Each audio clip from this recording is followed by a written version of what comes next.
সিমলা স্ট্রিটে বিবেকানন্দের বাড়িতে ইনস্টিটিউট অফ ওরিয়েন্টাল স্টাডিজ ও রিসার্চ আয়োজিত সম্মাননা ও সমাবর্তন উৎসবে যুগপুরুষ সম্মানে ভূষিত হলেন বন্ধন ব্যাংকের চেয়ারম্যান চন্দ্রশেখর ঘোষ, প্রখ্যাত মিষ্টান্ন প্রতিষ্ঠানের কর্ণধার প্রদীপ মল্লিক, ইস্টবেঙ্গল ক্লাবের সাধারণ সম্পাদক রূপক সাহা।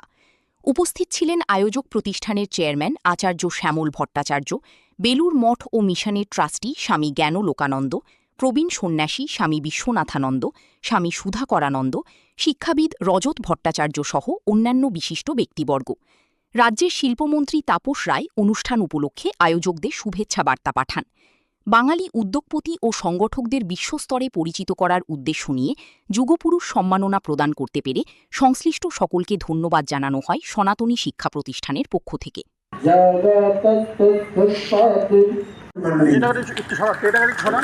মল্লিক এবং রাধারমন মল্লিক এই প্রখ্যাত মিষ্টান্ন ব্যবসায়ী প্রতিষ্ঠানের শ্রী শ্যামল ভট্টাচার্য।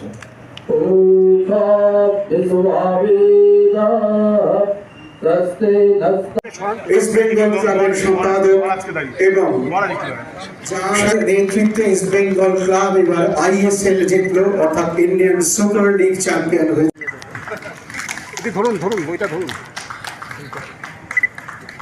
রামকৃষ্ণ মিশন স্বামী বিবেকানন্দের পৈতৃক আবাস ও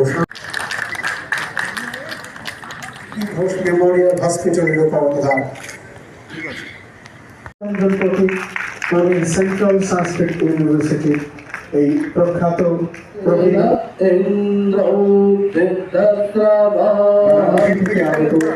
রুদ্রাক্ষ মহারাজকে আমরা বরণ করে দিচ্ছি।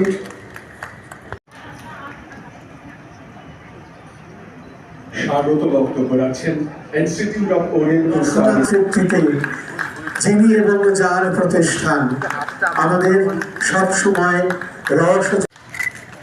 সবাইকে একবার প্রাণ ভরে অত্যন্ত পণ্ডিত মানুষ এবং আমাদের সামনে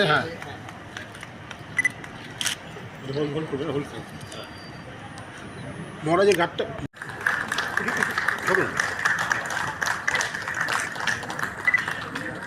শ্রী চন্দ্রশেখর ঘোষ সম্মানিত এই উৎসবের উদ্বোধন করবেন রামকৃষ্ণ মঠ মিশনের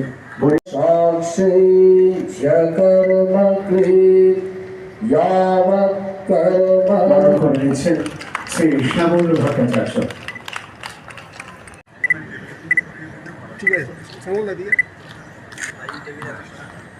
শ্রী চন্দ্রিটোরিয়াম জুড়ে হাততালি হোক শ্রী রূপক সাহার জন্য।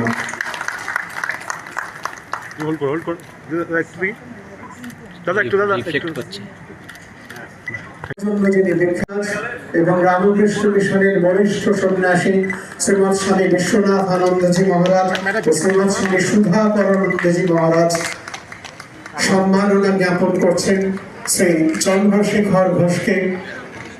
তিনজন শামসুন্দর জুয়েলার্সের কর্ণধার এবং কলকাতার ঐতিহ্যমণ্ডিত ইস্ট বেঙ্গল ক্লাবের সম্পাদক রূপক সাহা।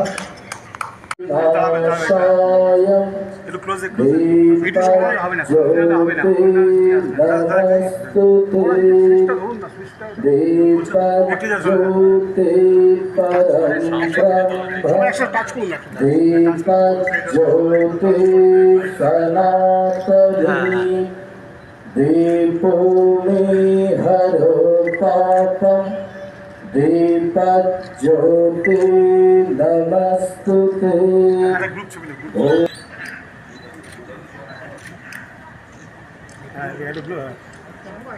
একবার হল জোড়া হাততালি হোক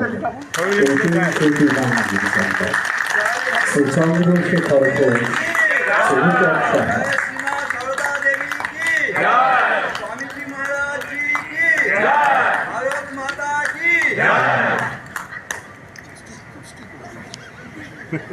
আমাদের এই অনুষ্ঠানটা সঞ্চালন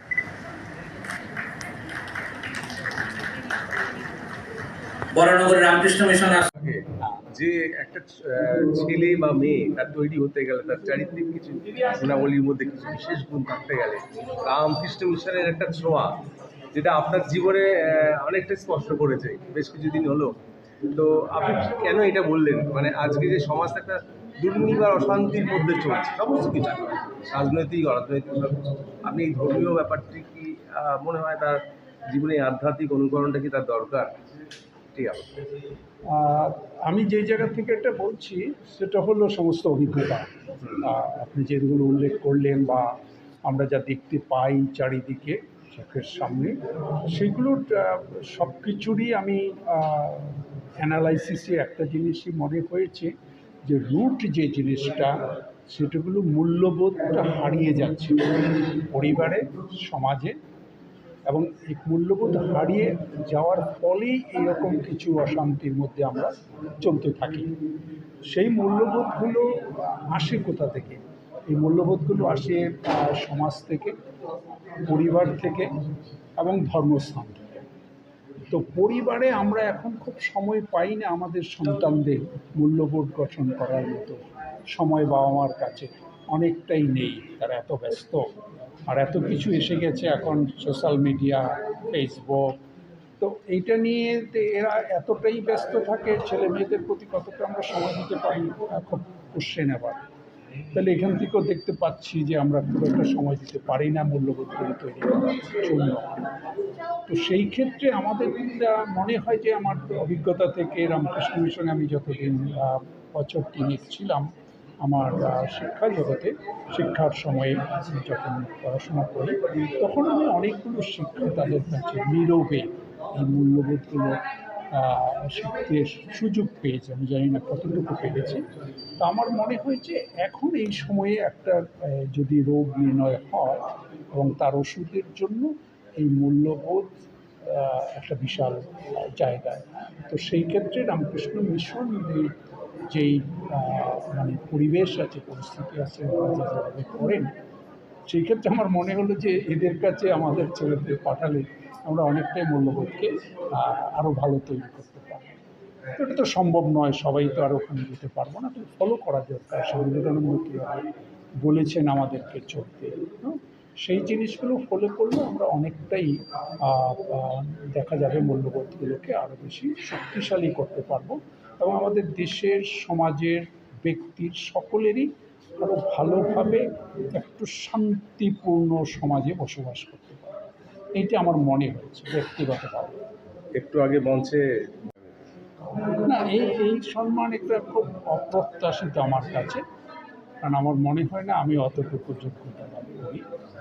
এটা হলো আমার কর্মের স্বীকৃতি, এবং এই কর্ম যারা যুক্ত, যারা এই কর্মটা করছেন, এবং সেটা আমার নেতৃত্বে হোক, এবং তারাই এটার প্রাপ্য, এবং যারা এই সুবিধাগুলো ভোগ পেয়েছেন এবং তাদের জীবনটাকে তারা পরিবর্তন করেছেন, এবং আমার মনে হয় এটি তাদের প্রাপ্য।